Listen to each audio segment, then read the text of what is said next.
नमस्कार जय जगन्नाथ जय बाबा बराड़ बालुंकेश्वर पुणी एक वीडियो को आपण मानक स्वागत जनाऊँ। आपण मैंने केमी अच्छा आशा करछि समस्ते भलर थे आ खुशी थे। आज भिडटी नयागढ़ एक स्वामी स्त्री निबिड़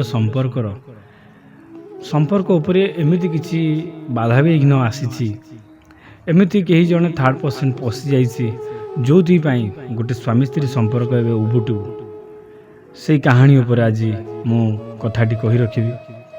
कहानी नयागढ़ जिलार केउ एक गाँ केउ एक साई केउ एक बजार केउ एक बस्ती गली ताहा मध्य मु जाने नहीं। झीर ना जानी पुअर ना जानी सेगुड़ा तो कही हब नहीं। तथापि स्वामी स्त्री संपर्क रे कौन कौन घटी कौन बीती से स्त्री उपरे ता स्वामी कौन करथिला आज स्त्री केते कष्ट पाउची आज ताहा ऊपर किछि कथा आपण सहित शेयर करिया पे चाहूँगी। चलंतु आरंभ करिबा। प्रेम संपर्क तांकर केमिति हेइतिला ताहा जानिने किंतु जानिछि प्रेम करी विवाह करथिले। प्रेम करी विवाह करिया पूर्वरु पुओटी ताकू पाइया पाई बहुत डहल विकल हेइतिला कांदिथिला बोबैथिला न खाई न पी जिद्दी जबर करी समस्त जोर जबरदस्त करी से झील को सी बाहर बाहर किछि दिन किछि मास जाइछि तांको भितरे शारीरिक संपर्क भल भाव हेबा परे भगवान तांको आशीर्वाद करथिले गोटे पुओटे तांको कोଳରେ देइथिले। सेही संपर्कर शुरुआत सेठी आरंभ होइतिला। पुओ कौन करुतिला कौन नहीं झीलटी केबे पचारे से केबे कुए नहीं किंतु झीलटी जी जानी सी गोटे एग्रिकल्चर चाकरी करछि बोली भल पैसा आसे तांकर गोटे कार अच्छी मिडिल क्लास लोक भितर भल पाइबा बहुत स्ट्रंग होता। पुओटी ट्रेनिंग जाई बहुत आड़े रही जाए किंतु से पुओ गोटे झील को भल पाई सारी सुंदर झील देखी स्त्री की दौला धोखा। सुंदर झीटी से एग्रिकल्चर चाकरी करथिला से झील सह शारीरिक संपर्क रखी भल पाइया लोभ देखे आस्ते आस्ते कर कैप्चर करथिला। ताकू कैप्चर जो कला निज स्त्री को सब घृणा कला। 7-8 दिन थरे घर को आसो ता सहित किसी मिलामिशा करना एमती एमती एमती सबुदिन हुए है। झीलटी बहुत कष्ट पाइला भितर ए झील पुओ दिज बहुत निज निज भितर स्ट्रंग होते सब पुरी जाती बुलायापी पुरी कोणार्क जुआडे मन हम सियाडे पलैबे से कार जी आसला बेलू झील जो कार देखो स्त्री कार जहाँ भी तार जहाँ भी किसी रही जाइथिबो झीर जिनस रही जाइथिबो झीर चुट्टी पड़ी झीर पैंट सार्ट ड्रेस जोता सब जहाँ भी गोटे रही जुआडे जी जहाँ भी रही सी रखती जलैयापाई कि कौन पाई रखती सी जानी ना किंतु झीलटी भारी कष्ट पाइतिला। अरे जहाँ हाथ को धरिकी आसीथिला एतोरे बाट से जी ताकू भल पाइब बोली पागला होता पाइया भल पाई से पुओटी ताकू आज धोखा दे गोटे अन्य झील सह शारीरिक संपर्क रखुची आकू आड़ आखिरे भी अनौना खाली कहूँ मु तो खाया दूची आउ कौन दरकार खा पी बिंदास किंतु जेते खा पी बिंदास रहिले भी आपण तो जानते गोटे स्वामी स्त्री संपर्क भितर गोटे स्त्री चाहे स्वामीर सानिध्य टे पाइबापी से जदि न मिल ना मणिपुर हार नहीं देदेले भी मन शांति हम ना। जमीती गोटे विधवा नारी कौन से सुना गहना सिंदूर महत्वपूर्ण नुह सेमती गोटे स्त्री पाखे ता स्वामीर सानिध्य नथिबा किछि फायदा नुह। एमती एमती बीती जाता बहुत दिन बहुत मास झीलटी भारी कष्ट पाई घर छाड़ी पलि जाइतिला ता भाई पाखे जाई रहितिला। एमती बहुत दिन रहिला भाविला काले ता स्वामीर मन परिवर्तन हो सी पुणी फेरी आसो ताकि आउ से झील को छाड़ीदेव किंतु नाई सेमती किसी हो पारा ना। बहुत चेष्टा कला से झील कतुर ताकू अलगा कर पारा ना। सबुदिन देखिए से झील तार शारीरिक संपर्क हो भारी कष्ट हुए केते जे कष्ट सहिब ये झीलटी सही सही सही सही शेष निजे भाविला कि अन्य पदक्षेप नेबी मरीजी ना घर छाड़ी कुआडे पलि मरी जाती है छुआटा मु अनैक बसी छुआटार जीवन अंधार हो बाप तो अनौ ना माँ जदि चलती किए देख एमती भावी चिंती बहुत दिन ଅପେକ୍ଷା ରହିଲା କେବେ ତା ମନ ପରିବର୍ତ୍ତନ ହେବ। ତା ଆଗରେ ହାତ ଯୋଡ଼ିଲା, ଗୋଡ଼ ହାତ ଧରିଲା, ସବୁ କିଛି କଲା, ପରିବର୍ତ୍ତନ ହେବାରେ ନାହିଁ। ଦିନେ ମୋତେ ଫୋନ୍ କରିଥିଲେ ୟୁଟ୍ୟୁବରୁ ଭିଡ଼ିଓ ଦେଖି କି ଭାଇ ଏମିତି ଏକ କାହାଣୀ ମୋ ଜୀବନରେ ଘଟିଯାଇଛି।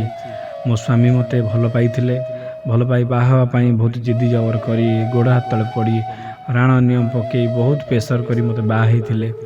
ବାହା ହେବା ପାଇଁ ପାଗଳା ହେଉଥିଲେ। ବାହାଘର କିଛି ବର୍ଷ ଯାଇଛି, ମୋ ସ୍ୱାମୀ ଗୋଟେ ସୁନ୍ଦରୀ ଝିଅ ଦେଖି ତାଙ୍କରି ଅଫିସରେ ତା ସହିତ ଶାରୀରିକ ସମ୍ପର୍କ ରଖୁଛନ୍ତି। ତାକୁ କହୁଛନ୍ତି ମୁଁ ତାକୁ ବାହା ହେବି। ମୁଁ କ'ଣ କରିବି ଭାଇ? ଆଉ ଆଗରେ କେହି ନାହିଁ ସାହାରା, ପଛରେ ବି କେହି ନାହିଁ ସାହାରା, କୁଆଡ଼େ ଯିବି ମୁଁ? ତାକୁ ମୁଁ ବୁଝେଇଥିଲି ଏଇ ପୂଜା ବିଷୟରେ। ଏଇ ପୂଜା ସେ କରିଥିଲେ।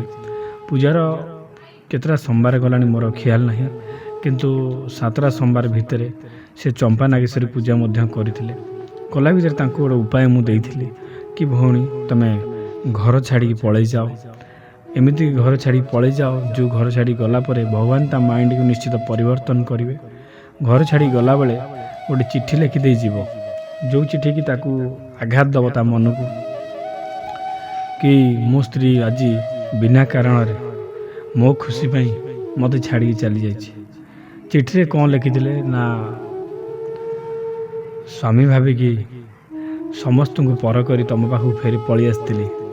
ବାପା ମା' ବାହା ହେଲା ପରେ ବାପା ମା' ପର ହେଇଥାନ୍ତି, ସ୍ୱାମୀ ନିଜର ହେଇଥାନ୍ତି। କିନ୍ତୁ ସେଇ ସ୍ୱାମୀ ଆଜି ମୋତେ ହାତ ଛାଡ଼ି ଦେଇଛନ୍ତି ଅଧା ବାଟରେ। ହସ ବଦଳରେ ଲୁହ ଦେଉଛନ୍ତି।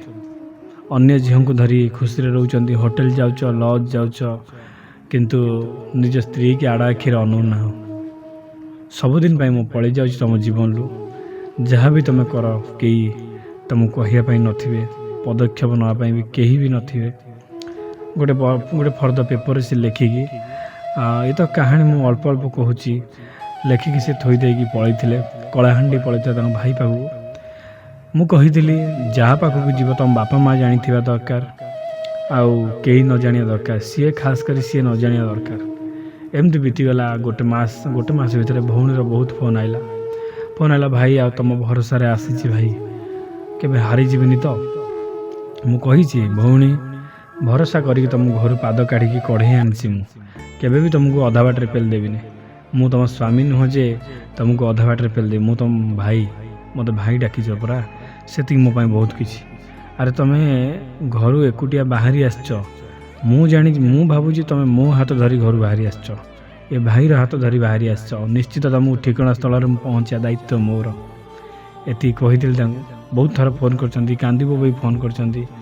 ଯାହା ଯାହା ସବୁ ପୂଜା କରିବା କଥା ତାଙ୍କୁ ମୁଁ ବତେଇଥିଲି, ସେ କରିଥିଲେ। ଫୋନ୍ ତାଙ୍କର 4 ଦିନ ତଳେ ଆସିଥିଲା କି ମୋ ସ୍ୱାମୀ ଆସି ମୋତେ ଭୁଲ ମାଗୁଛନ୍ତି, ଆଉ ତାଙ୍କୁ କହୁଛନ୍ତି କି ସେ ଝିଅଙ୍କୁ ସେ ଭୁଲି ଯାଇଛନ୍ତି ବୋଲି। ଯାହା ହଉ ବାବାଙ୍କ ଦୟା ହେଲା, ଥ୍ୟାଙ୍କ ୟୁ ଭାଇ। ଆଜି ମୋ ସ୍ୱାମୀ ଭଲ ବାଟକୁ ଫେରି ଆସିଛନ୍ତି, ମୋତେ ନେବା ପାଇଁ କହୁଛନ୍ତି, କିନ୍ତୁ ମୁଁ ଯିବା ପାଇଁ ଚାହୁଁନି। ତୁମେ ବି ଭଉଣୀ ସହଜରେ ଯିବା ପାଇଁ ଚାହୁଁନାହିଁ। ଆଉ ତାଙ୍କୁ ଏଇଆ କହିଥିଲି ମୁଁ। ପୁଣି ସେ କାଲି ମୋତେ କଲ୍ କରିଥିଲେ, କହିଲେ ଭାଇ ମୁଁ ଏବେ ନୟାଗଡ଼ରେ ଅଛି। ସ୍ୱାମୀ ମୋର ସେ ଝିଅ କତରୁ 1.5 ଲକ୍ଷ ଟଙ୍କା ଧାର ଆଣିଥିଲେ କି କ'ଣ ଆଣିଥିଲେ ମୁଁ ଜାଣିନାହିଁ। ତାଙ୍କୁ ଆମେ ପଇସା ଫେରେଇ ଦେବୁ।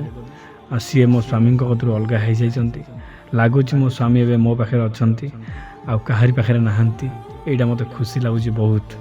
ମୁଁ ବି ତାଙ୍କୁ କହିଥିଲି ନାଇଁ ଭଉଣୀ ଟେନସନ୍ ନିଅନି, ତୁମ ସ୍ୱାମୀଙ୍କୁ ବାବା ଭେଙ୍କଟେଶ୍ୱର ଫେରେଇ ଆଣିଛନ୍ତି ମାନେ ସାରା ଜୀବନ ପାଇଁ ଭଲ କରି ହିଁ ଫେରେଇ ଆଣିଛନ୍ତି। ଅଧୈର୍ଯ୍ୟ ହୁଅନି, ତୁମ ସ୍ୱାମୀ ତୁମ ସିନ୍ଦୁର ଏବେ ତୁମ ପାଖରେ, ଆଉ ତାକୁ ଏମିତି ବାନ୍ଧିକି ରଖ ଯେମିତି ସେ ସିନ୍ଦୁର ଆଉ ଇଆଡ଼େ ସିଆଡ଼େ ନ ଯାଉ।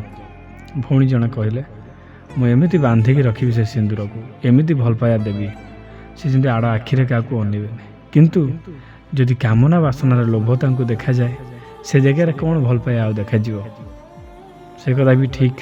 ଯେଉଁ ପୁରୁଷଙ୍କ ମୁହଁରେ କିମ୍ବା ମନରେ କାମନା ବାସନାର ଲୋଭ ଆସେ ନା, ସେଠି କିଏ ବା କ'ଣ କରିବ?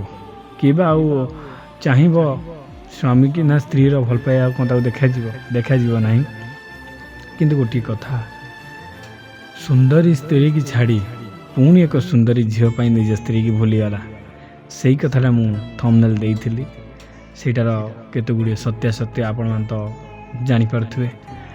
ନିଜ ସ୍ତ୍ରୀକି ଛାଡ଼ି ପର ଝିଅ ସହିତ शारीरिक संपर्क रखिला निज स्त्री की भूलीगला निज स्त्री दीदी थर घर छाड़ी पलैला सेकेंड थर घर छाड़ी जो गला तो फरक पड़ला नहीं निज माँ को कहला ता सासू को ना ना निज बापा माँ को कहला कौन पाई से मत न कही घर छाड़ी गला कहीं गला ता सासू ससुर को भी सैया कहला कौन पे मत न कही घर छाड़ी गला ता सासू ससुर कहले तमें मो झील को तो भल पाइया दे पाइलनी तुम्हें जानी जानी कि आ गोटे पुरुष सहित झील सहित तुम शारीरिक संपर्क रखुच मो झील केमी सहीकि रते सब पर जहाँ भगवान तांको माइंड परिवर्तन कर देइछंती दरमा केते कौन पाउतले से सब बाहरला क्षीर क्षीर पानी पानी हो गला सबु रातिर अंधार ना सब अंधार न थाए सबु राति दिने पाइब सकाळ आसीब तम मानू कहूँ तम मानकर भी सकाळ पाइब राति सरीब ए आलोकमय दुनिया तमें भी देखिब विवाह बंधन निश्चित बांधी हब रही जय जगन्नाथ जय बाबा बराड़ बालुकेश्वर पुणी देखा आउ एक वीडियो रे आउ एक कहानी नहीं रही जय जगन्नाथ जय बाबा बराड़ बालुकेश्वर जय बाबा खंकेटेश्वर।